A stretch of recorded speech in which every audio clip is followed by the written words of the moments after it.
June saw the arrival of the 200th annual outing for the increasingly beleaguered controversy magnet Big Brother. This year's lineup included a Robert Crumb fantasy woman paired with a Sylvester Stallone figurine carved from boiled ham, Ted Danson, one of the League of Gentlemen, Bingo from the Banana Splits, a man with a croissant on his head, and Cupid's stump. This lot look like a fun bunch. I can't wait to see what light-hearted hijinks they're going to get up to. Square to me then! Fuck that shit! Oh. This was possibly the most ill-tempered Big Brother ever, with 2 contestants being removed for threatening behaviour and the rest being left in for boring behaviour. I can just imagine me with a big tuba, boo, and Sunday knock against me. You know, a lot of people say there's nothing to be learned from Big Brother's grand social experiment anymore, but that isn't true. This year, for the first time in my life, it taught me to genuinely hate a blind man. Standards are slipping. I'll go and bump into a wall. The scabby hand of controversy also stroked the face of ITV's daytime blathering festival Loose Women as puppet-faced American comedian Joan Rivers unexpectedly turned the air blue. He is a piece of, get ready to bleep this, fucking shit. Yeah, I avoid that sort of controversy on this show by bleeping myself with a foot-operated pedal, look, that I keep down here, look. Phew, what a scorcher, it's July, and to celebrate the BBC launches Bone Kickers, an attempt to combine the methodical precision of archaeological excavation with the nerve-jangling thrills of fatuous made-up bullshit. But drama wasn't all bad this year. The BBC also brought us the gripping criminal justice, while FX screened the 5th and final series of the sublime crime drama, The Wire. August saw the start of the Beijing Olympics. The games themselves opened with a spectacular opening ceremony, which, thanks to draconian legal issues, we can't show you. But neither could Sky News, at least not on the night. They had to make do with plopping Jeremy Thompson somewhere sort of near the Bird's Nest Stadium and making him wobble on about how amazing it all wasn't. Out here we can give you an impression of the lights that are lighting up the night sky.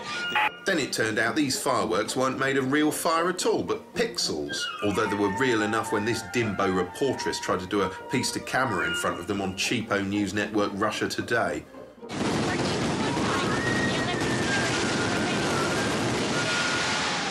the Chinese capital, Katrina Zava for RT.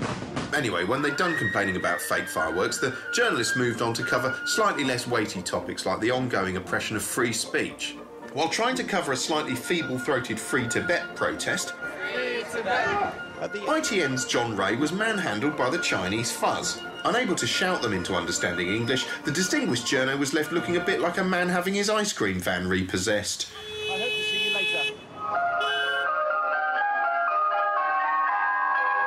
Relations between the British news media and the Chinese had fallen to an all-time low, and then something weird happened. We started winning. And not just a bit, but a lot. Suddenly, the nasty Beijing Games were the best Olympics ever. Still, impressive though these achievements were, my favourite British athlete at the Games was former Olympian James Cracknell, who turned up repeatedly on Super Slick News at 10 to wow the nation with his prowess at the 200 metres pause. James Cracknell will be here on News at 10 every night with his highlights of the day. James. Thanks, Mark. And here he is with his highlights of the rest of the day's action. Day 4 of the Games and here he is with his highlights of the rest of the day's action. James. Thanks, Mark. It's been a real privilege. But not all the world's reporters were covering the Games, because some of them were busy with a little war between Russia and Georgia. As well as providing great pictures, it was a good chance for the network's war correspondents to flex those flak-jacketed muscles. You know, there's a fun game a lot of these guys play where they obviously run into position and start recording a link and try and get the timing just right so the camera can pull out to reveal that, hey, our hero was standing there all along. And the absolute master at this has to be ITN's Julian Mannion. The Georgian government insists that its troops have not been humiliated. But oh, lovely reveal. Condoleezza Rice's swiftly arranged visit is intended as a strong demonstration of support for the embattled Georgian president. Oh, now that is a good reveal, and 36 bonus points for catching the Secret Service guy nipping off for a piss. Anyway, the stiff upper lip of us Brits was in stark contrast to Fox's all-American Steve Harrigan, who seemed to spend all his time during the war running away like a pussy. We are going to get out of here right now, because the bombing is coming closer. Oh, is the little man scared of the war? There's just a text message to journalists from the BBC that said, get out now, we don't know why. we're getting at now. Boo-hoo. Boo-hoo, Steve. Georgian forces, Manager, have begun to fire at journalists with pistols. And when he wasn't chickening out of a bullet in the lung like a fucking coward, he was failing to help an old woman with her bags. She says she doesn't know who's to blame. She doesn't know where to point the fingers. But she also doesn't know where she's going to sleep tonight. Well, give her a hand then, you The news starts now.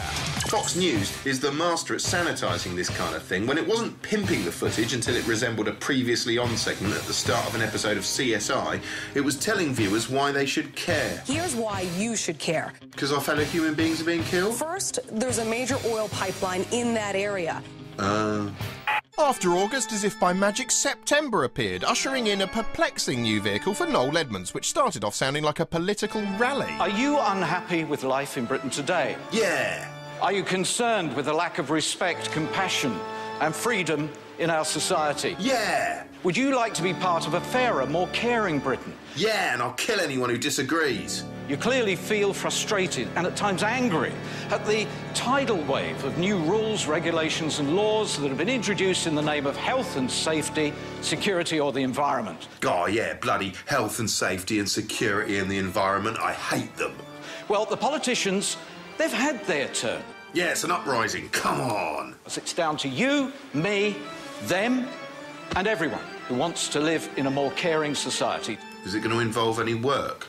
The show itself was essentially a combination of That's Life, Surprise Surprise, and the scenes where Peter Finch goes mad in Network. Half of it consisted of heartwarming acts of kindness to worthy causes, which is nice, but the other half was pure post-breakdown Alan Partridge, as Noel, assisted here by Peter Cushing, grumbled about bloody red tape and tutted over small-minded local council policies. Busking bagpipers from one of Scotland's most famous streets in Edinburgh were made to sign acceptable behaviour contracts.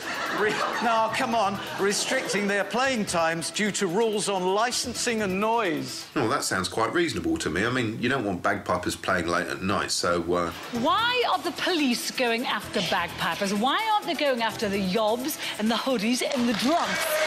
We make a hound... Oh, yeah, I hadn't seen it like that. Yeah, kill the hoodies and the drugs. Just to underline how bloody typical all these council officials are, Noel introduced the most embarrassing studio sequence ever.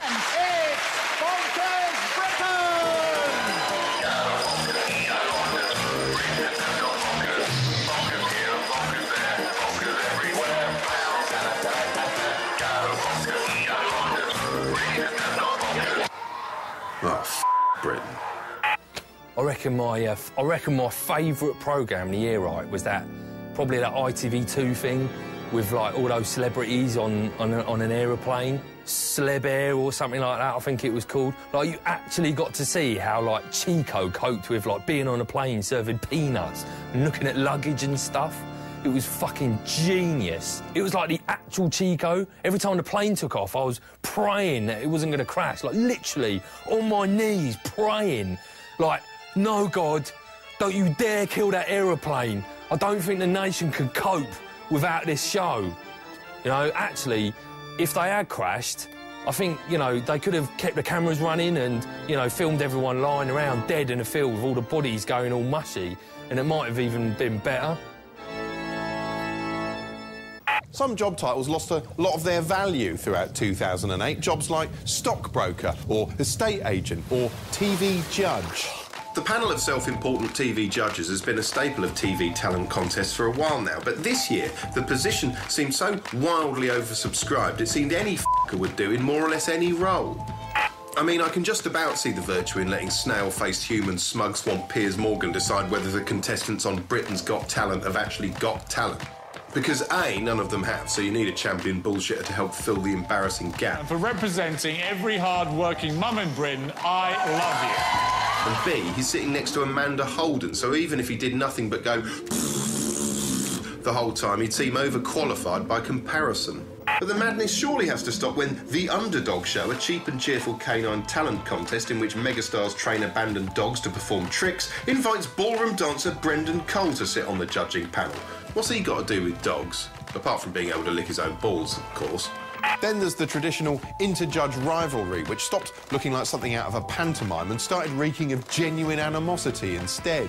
There were heated exchanges on Strictly Come Dancing. Start on at me. You just give negative. You never give us a positive, and you get on my wick. Harsh words on Britain's missing top model. You didn't have to deal with it quite like that. You can't say it because you're scared of offending people. And I do feel, Wayne, that you're very, very scared of offending people and saying certain things because you want to make yourself look good. End of story. And to be honest, it really fucked me off. That's what you do. You're honestly. This is you're scared to tackle the issue. That's what it's about.